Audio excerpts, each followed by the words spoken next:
नमस्कार मंडळी, कसं काय मजेत ना? तर आज आहे हम्पी ट्रिपचा दुसऱ्या दिवसाचा पार्ट 2.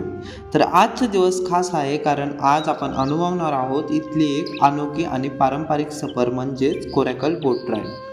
तुळशीच्या तुंगभद्रा नदीवर चालणारी हे गोल आकाराची बोट म्हणजेच हम्पीची ओळख बनली आहे.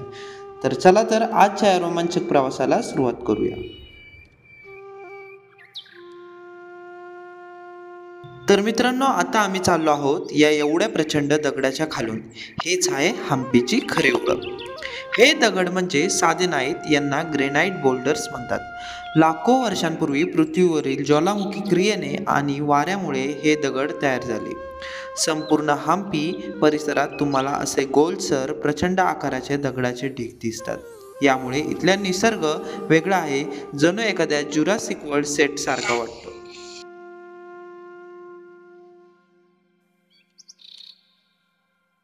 आम्ही आता आलो आहोत तुंगभद्रा नदीच्या किनाऱ्यावर. इथून आपली कोरॅकल बोट राईड सुरू होणार आहे. बोट अगदी तयार आहे, आम्ही पण सगळे बसायला तयार आहोत. हा क्षण खूपच एक्साइटिंग आहे कारण पहिल्यांदाच अशी पारंपरिक गोल बोटीत बसून राईड करतोय. तर चला तर मित्रांनो, आधी सेफ्टी जॅकेट घालून घेऊया. सेफ्टी फर्स्ट आहे कारण कोरॅकल राईडमध्ये माझ्या तर येणार, पण काळजी घेणं तितकंच महत्त्वाचं आहे. जॅकेट व्यवस्थित घट्ट बांधलं, श्वानाला म्हणलं बाय बाय आणि आता आपण पटकन बोटीच्या दिशेने जाऊया.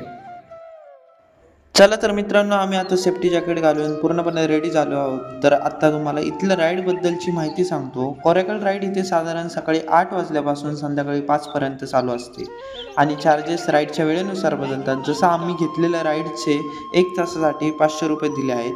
काही शॉर्ट राईड असतात 20 ते 30 मिनिटासाठी, ज्यासाठी 150 ते 300 रुपये लागतात.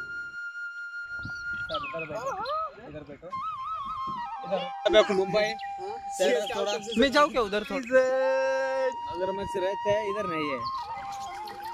मित्रांनो, जाता जाता इथे आपल्याला एक सुंदर मंदिर दिसतंय. हे मंदिर विशेषतः करून ध्यानधारणा करण्यासाठी प्रसिद्ध आहे. पूर्वी इथे साधू संत वातावरणात बसून शांत ध्यान करायचे. नदीच्या काठावर बसलेले असल्यामुळे इथे वाऱ्याचा गारवा, पक्ष्यांचा आवाज आणि निसर्गाची शांतता मेडिटेशनसाठी एकदम परफेक्ट वातावरण तयार होते. स्पीड रहता है पानी के ना गोल फुल होता है इधर गोल फुल होते ना ऐसा कट होता है पत्थर. ओके, हाँ हाँ कोट हो जाते. आपल्याला इथे परशुरामाचे मंदिर दिसते.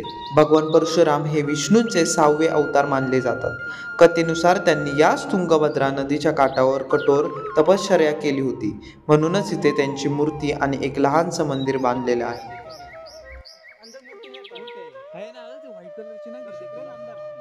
लक्ष्मण में देखो व्हाइट दिख रहा है ना अंदर वो परशुराम ये डिफरेंट जैसे दिख रहा है.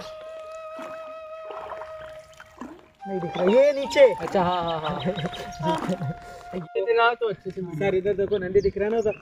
हाँ हाँ हाँ हाँ नंदी दिख रहा है ना. नंदी के अपोजिट शिवलिंग रहते हैं 1008 108. हाँ. अच्छा वो आविष्कार तेरा. इथे गजलक्ष्मी मंदिर बघतोय. हे मंदिर देवी लक्ष्मीला समर्पित आहे, ज्यांना धन, समृद्धी आणि सौभाग्य यांचं प्रतीक आहे. आता आमची बोट थेट या प्रचंड दगडाखालून जात आहे. वा, इथला गारवा एकदमच जबरदस्त आहे. बाहेर ऊन तडाखा देत असला तरी दगडाखाली आल्यावर थंडावा अंगावरच पडतोय. असं वाटतं जर निसर्गानं आपल्यासाठी नैसर्गिक एसीच बसवून ठेवलाय. हेच आहे हम्पीचं वेगळंपण. जिथं बघाल तिथे दगड आणि त्या दगडामध्ये दडलंय खूप सौंदर्य.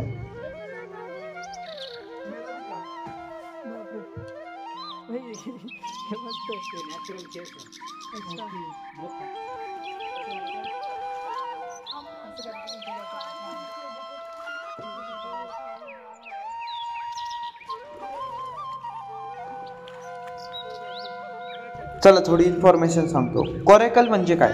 कोरॅकल म्हणजे मराठीत गोल बोट. ही एक गोल आकाराची पारंपरिक बोट आहे. ती प्रामुख्याने बांबू, गवत आणि वॉटरप्रूफ मटेरियल वापरून बनवली जाते. शतकानुसार गावकरी ही बोट नदी पार करण्यासाठी वापरत आहे. नदीवर राईड करताना तुम्हाला भोवतीचे दगडी डोंगर, मंदिराचे अवशेष आणि निसर्गाचं सौंदर्य दिसतं. सगळ्यात खास अट्रॅक्शन म्हणजे बोटवाल्यांनी बोट 360 डिग्रीमध्ये फिरवणं, फुल राऊंड स्पिन. ही राईड ॲडव्हेंचर प्लस फन दोन्ही प्रकारचा अनुभव देते. आता आमची बोट फुल 360 डिग्री मध्ये फिरली. वा, हा अनुभव जबरदस्तच आहे. जणू पाण्यावर जायंट व्हील फिरते असं वाटतं. हातात कॅमेरा धरताना पण थ्रिल येतोय. मजा मात्र खूपच मस्त आहे.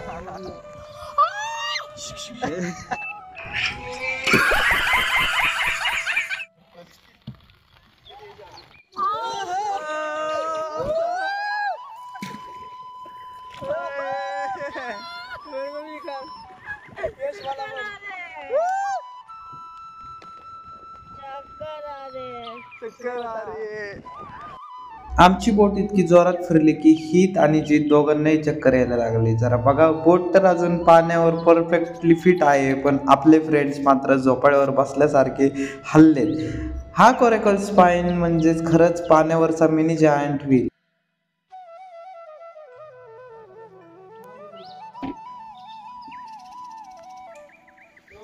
तर मित्रांनो, आजचा आपला हम्पीचा कोरेकल बोट राईड इथेच संपवतो. हा अनुभव तुम्हाला कसा वाटला ते नक्की कमेंटमध्ये कळवा. ब्लॉग आवडला असेल तर लाईक करा, शेअर करा आणि चॅनलला सबस्क्राईब करायला नक्की विसरू नका. उद्या आपण भेटूया आणखी एका रोमांचक भागात. तोपर्यंत बाय बाय.